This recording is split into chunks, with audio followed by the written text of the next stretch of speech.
Episode 4 की शुरुआत में हमें दिखाया जाता है लॉयड आन्या और योर से कहता है कि हम लोगों को अभी इंटरव्यू तक पहुंचने के लिए निकलना चाहिए, उससे पहले सभी चीज़ों को चेक कर लो।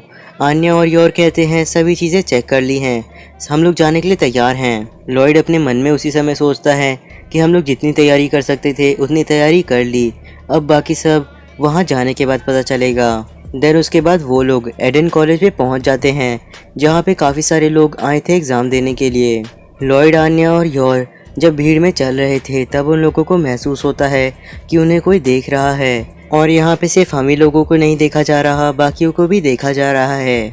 मतलब कि यहाँ पे ये सब इंस्ट्रक्टर्स कर रहे हैं जो कि हमें इन्हीं सब के हिसाब से हमारा पास और फेल होना तय करेंगे, और इसका ये मतलब है कि एग्ज़ाम शुरू हो चुका है। लॉयड योर को बताता है कि हम लोगों को देखा जा रहा है।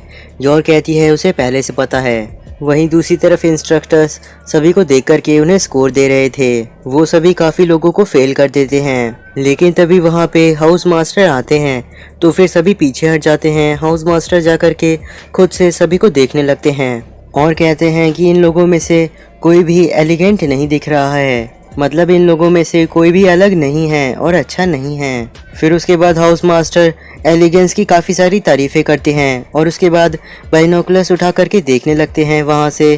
तभी उन्हें लॉयड की फैमिली दिखाई देती है जो कि काफ़ी ज़्यादा एलिगेंट लग रही थी उन्हें। तभी लॉयड, योर और आन्या फाउंडर के स्टैचू के सामने खड़े होते हैं उन्हें अपनी रिस्पेक्ट दिखाने के लिए। लॉयड कहता है मैं ट्विलाइट हूँ, मैन ऑफ 1000 फेसेस, मुझे अच्छे से पता है कि दूसरों को कैसे खुश करना चाहिए। हाउस मास्टर के पसीने छूटने लगते हैं और वो कहते हैं ये तो कुछ ज़्यादा ही एलिगेंट है।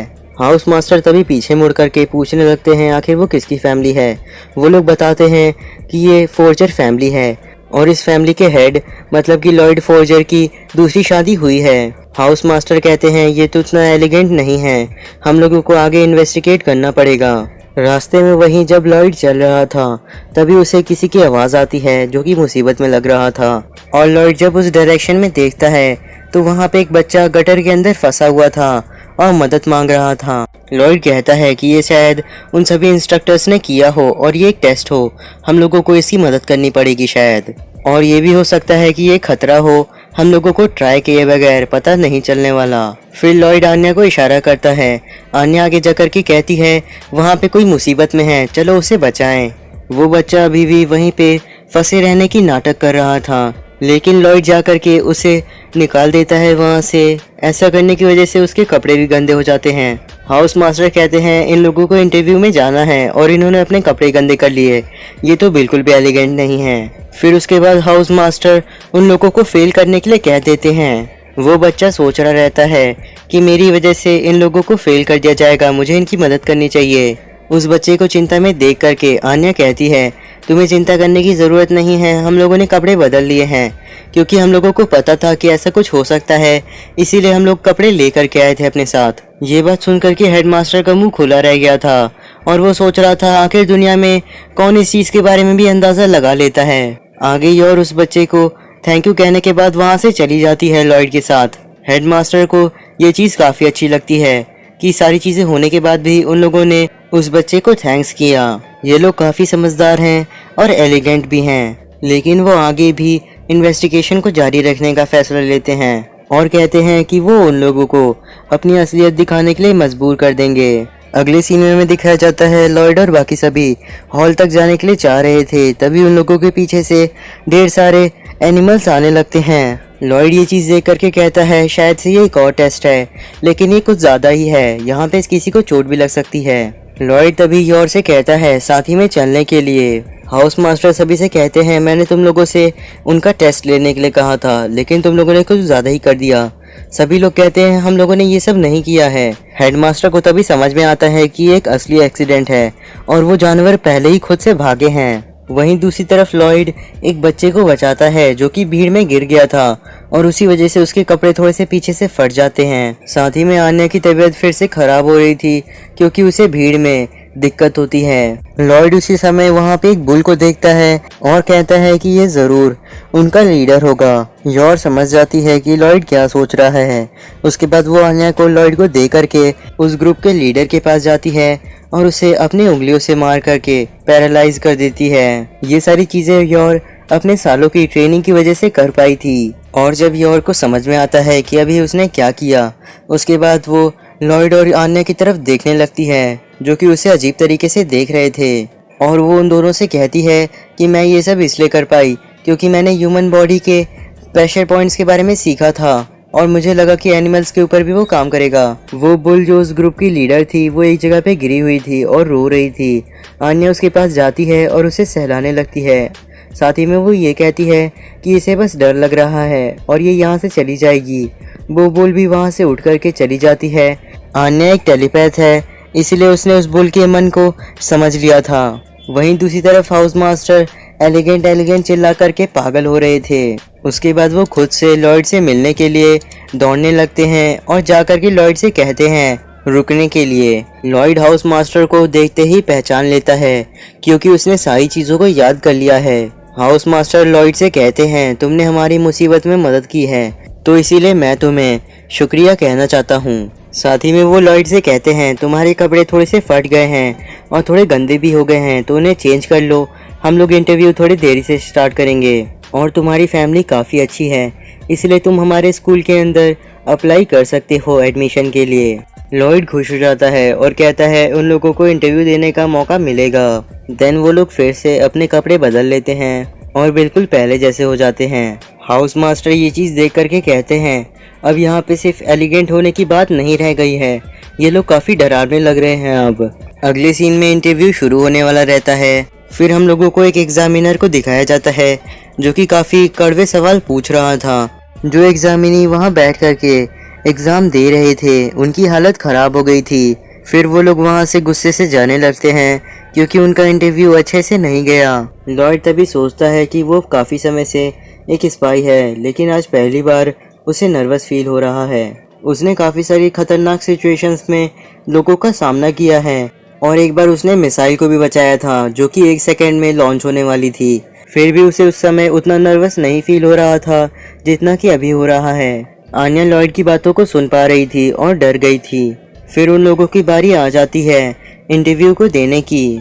वहाँ हॉल के अंदर जाने के बाद उन लोगों की बात होती है कि अब इंटरव्यू को शुरू किया जाए। पहला सवाल वॉल्टर एवांस पूछने वाले थे।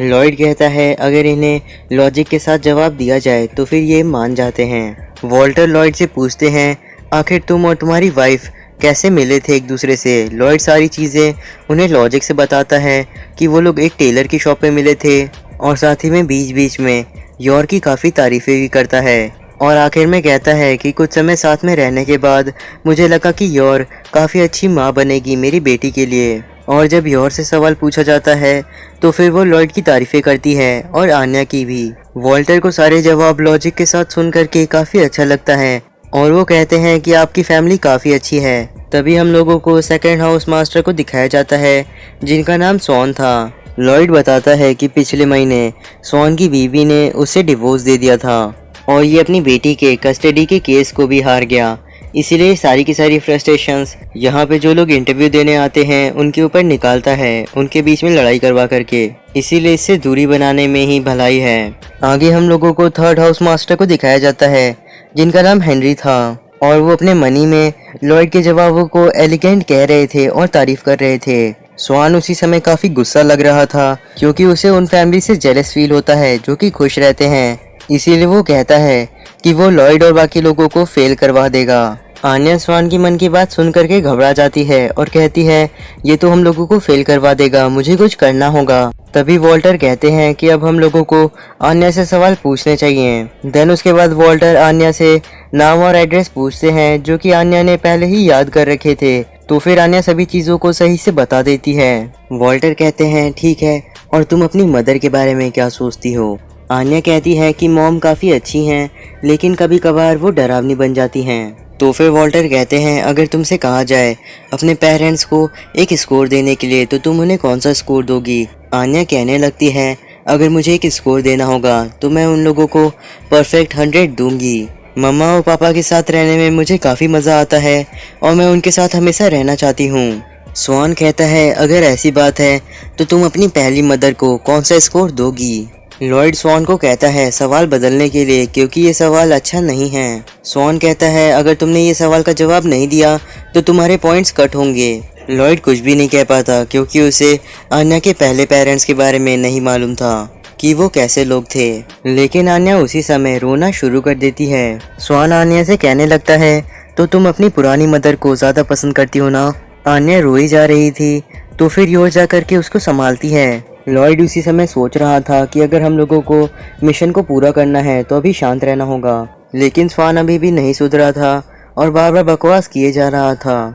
योर अपने हाथ को टाइट करने लगती है ताकि वो स्वान को मार करके अधमरा कर दे। लॉयड अपने हाथों को कस के बंद कर लेता है और कहता है, ये तो मेरी असली फैमिली भी नहीं है, तो फिर मुझे गुस्सा क्यों आ रहा है? स्वान अभी भी बकवास कर रहा था और कह रहा था, तुम लोग मुझे मारने वाले हो क्या? बस इसलिए कि मैंने तुम्हारी बेटी से एक सवाल पूछा जिसका वो जवाब नहीं दे पाई। तभी हम लोगों को दिखाया जाता है लॉयड अपना पंच बना करके स्वान को मारने के लिए कूद चुका था और अपने आप को कह रहा था काम होने के लिए, लेकिन वो अपने पंच को नहीं रोक सकता था, इसीलिए वो टेबल को मारता है। स्वान पूरी तरीके से डर चुका था क्योंकि टेबल के चिथड़े उड़ गए थे। लॉयड फिर स्वान से कहता है, मेरी बात समझने की कोशिश कीजिए, यहाँ पे एक मॉस्किटो था जिसे कि मैंने मार दिया और सच में टेबल के ऊपर एक मॉस्किटो था जिसे लॉयड ने मारा था।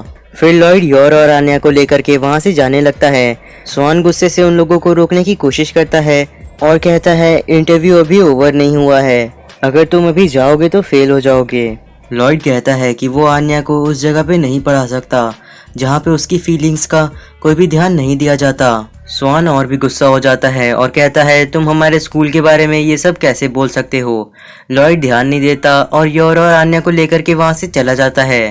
तभी वहाँ पे हेनरी आते हैं और स्वान को चुप होने के लिए कहते हैं।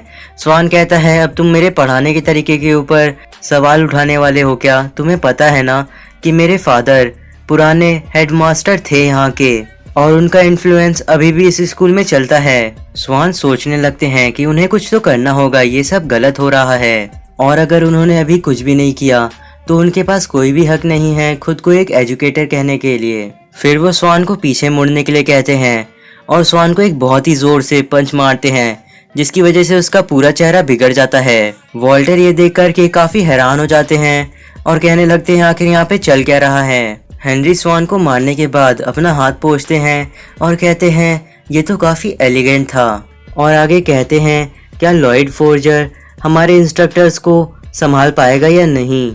वहीं दूसरी तरफ हम लोगों को लॉयड के घर को दिखाया जाता है जहाँ पे लॉयड की हालत ख़राब रहती है और वो सोच रहा रहता है हम लोग पक्का फेल हो जाएंगे, लेकिन उसके बाद वो शांत होता है और कहता है, अभी भी एक चांस है, मुझे बाकी सारी चीज़ें किस्मत के ऊपर छोड़ देनी चाहिए।